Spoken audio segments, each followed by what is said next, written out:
Hey rockers, welcome back to Bloody F Mess Official, coming at you again with another true rock tale. This time it's going to be more punk rock, even though I'm wearing my Janis Joplin t-shirt. Speaking of t-shirts, I got the new Bloody F Mess t-shirts in, you guys. If you would like to place an order for a t-shirt of any size, please just hit me up in the email.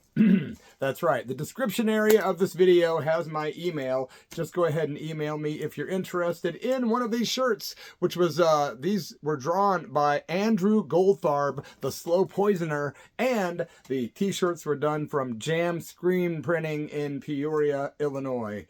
Thank you for watching the video. Please subscribe, like, comment, and share. Tonight, I'm talking about a band called The Descendents. That's right, for all you punk rock fans, The Descendents. Great band, right? Of course, just a slight bit of history before I talk about the show. From August 10th, 1986, the American punk rock band known as The Descendents were formed in 1977 in Manhattan Beach, California, as a power pop surf band, pretty much by Bill Stevenson. They enlisted Milo later. In 1979, Bill Stevenson was a school friend of Milo Aukerman, and Milo became infamous, and the band became a melodic hardcore punk band, and the Descendents have a huge following. The band went on hiatus from 1983 to 85 when Milo went to college. What an infamous record. Milo goes to college, right?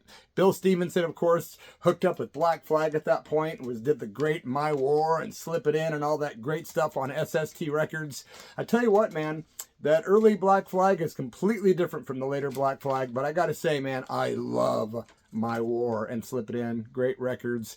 There's a documentary about the Descendents that was released in 2013. It's called Filmage, the story of the Descendents / All, because the guys in the Descendents started a band called All, minus Milo, featuring the ex-singer for the band, Dag Nasty.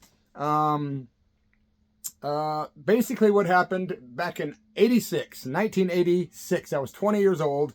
My friend Jenni Dibello, wherever you are, hello. We both met up, and I drove down to Champaign and hooked up with her, and we went to see The Descendents. Now, my friends, I cannot remember if Dag Nasty was on the show that day or not. I know they did some gigs with Dag Nasty on the tour, and the tour I'm talking about is called Enjoy. Descendents had released the Enjoy album in the spring of '86, and they were on tour for Enjoy. August 10th, 1986, I don't remember the venue. It was in Champaign, Illinois, however, and the recording from the show is on my other channel, along with my interview with Milo. If you go to The Church of Rock, all one word, and please subscribe there, you can find this entire live recording and my interview with Milo. There was a great PA system at this show. A lot of the punk rock shows I went to back in the 80s, you could barely hear the lead singer. Like when I saw the Battalion of Saints, it was like, forget about it. But you could hear Milo real good. The Descendents were awesome. There was a really good crowd that showed up for this show in Champaign, Illinois to see the Descendents. Quite a big turnout, honestly.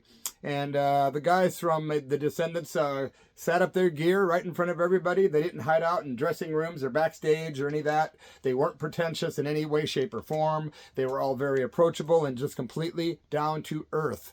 And it was Milo Aukerman on vocals, Bill Stevenson on drums. They still had Ray Cooper on guitar and Tony Lombardo on bass. Of course, later they got Stephen Egerton on guitar and Carl Alvarez on bass. But it was a little while after this, from what I know. The guys were awesome. They were on for sure. Milo is just a real normal guy on stage. He says stuff like, "Thank you very much. You guys are a great crowd. Thank you. Thank you. We have t-shirts," you know, things like that in between songs. But you gotta love Milo, man. They played for just under 40 minutes that day. The energy was great. The crowd was enthusiastic, but there were some problems with some uncool slamming, which we will discuss at the end of this little video. That night, the Descendents went on and they played just under 40 minutes. They did a total of 17 songs before the encore. Yeah, and I've got the actual set list. Wiener Schnitzel was the first song the Descendents did that night. Then Kids on Coffee. And then a great version of I Don't Want to Grow Up, which was great. And at the very end, of course, Milo is The band stops and he says, I don't want to throw up. Suburban Home was on the set list. My Age, or is it My Age? Silly Girl, that was a great one. Everybody was requesting that one, and of course they pulled it off and sounded great. Good Things, and then Hope, and then they went into Christmas Vacation. Then of course all you Descendents fans know the song Marriage. That was next. And then I love the classic called My Dad Sucks. Yep, that was the song that was on the list next at the Descendants show. Then they did Rockstar into No FB. Then they did Enjoy, title track from the tour and the album that they were on. I Want to Be a Bear was next. I'm Not a Loser. And then, of course, they closed out the set with Descendents. They didn't even take a 30-second pause. They just kind of stayed right there on the floor that they were playing. They weren't even on a stage. This was like a hall, the most basic of halls. There was no stage. And they just, the audience was super receptive, and they just said, do you want to hear more? And everyone said, yeah. And then that was when the encore began. They did maybe a 1-minute pause, maybe 2, took a little breather, and then they went into 3 more songs, and the encore was great, man. Lots of energy from the crowd, lots of slam dancing at this show. Again, more on that at the end. People were really getting into the Descendants. They did the song called Catalina, and that song is very cool. It's like a tribute kind of a mock tribute cover of a Doors songs. And they like put some different stuff from different Doors songs in there. It's pretty cool, using some Jim Morrison poetry, some music from the Doors, and then they go into, you know, kind of morph into their own original. You gotta love Catalina. Then they did Bikeage, and great way to close out the night that night was the band doing the song Green. I love that tune, man, and it was a great rendition. Milo and the boys were doing great, and at one point the crowd was going, Milo, Milo, Milo, and I think that probably embarrassed him. I don't think he had that kind of ego at all after I got to talk to him after the show. So it was really cool, man, to see the Descendants. Like I say, that show, if you are a punk rock fan, you can check that out on The Church of Rock. Now listen, about 5 minutes after the show ended, me and my friend Jenni Dibello, shout out Jenny wherever you are, we decided to ask Milo if we could interview him for my fanzine. And he said yeah. And he was extremely approachable and talkative right after he was playing. 5 minutes after the set, he's walking right by us. We're like, hey, Milo, good show. Would you want to do a short interview? He said, sure.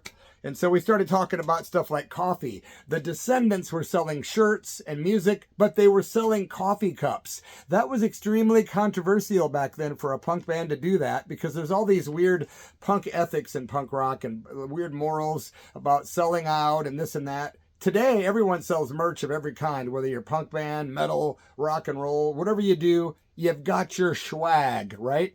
And your merch.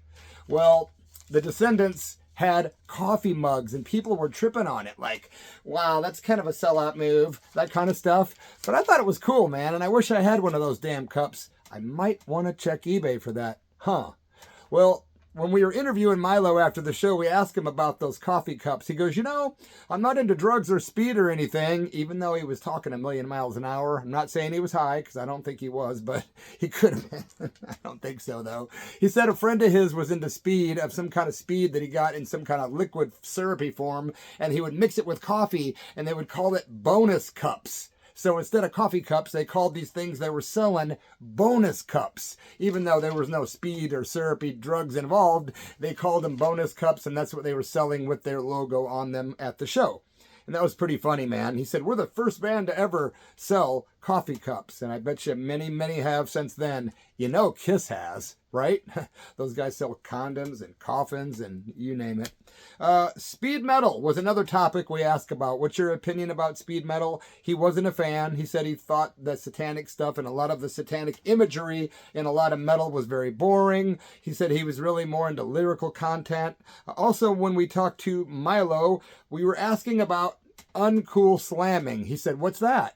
And we told him, well, during your show, a lot of girls were getting elbowed by these big, beefy jock guys because they're chicks. Like, they're not hardcore because they're not dudes.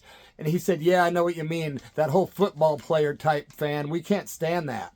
And that was pretty cool that he acknowledged the sexism being uncool. And he said it was very ludicrous that those guys would treat those girls like that. and I have to concur. Also, we talked about Double G Allen. Yeah, we asked him, do you know who Double G Allen is? You know what I'm talking about. If I even say his name, they demonetize my videos. Go figure that one out.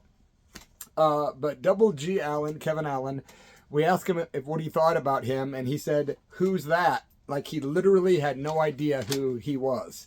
And then he goes, is he kind of like Tesco V? Because we explained who Double G Allen is and was, and he said it kind of like Tesco V, and then he goes on this big rant about Tesco V from the meat men being fake and a scammer and a joke. He's like, Tesco V's got a wife, so he's got to just be putting on an act, which he was, but it wasn't really something that a lot of people didn't know. I don't think that they were trying to come off as being serious. It was just so tongue-in-cheek that the meat men were just taken seriously. And of course, Tesco V told me later in like 2009, I had to retire that because it's so politically correct these days that people don't get the joke anymore. So anyway, the Descendents were great. Milo was cool for doing the interview with us, which is on my other channel. Please subscribe to this one if you would. If you're a Descendents fan, if you've seen the band or have any good stories about them, please leave them in the comments below, and I will try to be back as soon as I can because, man, I'm on a roll, you guys.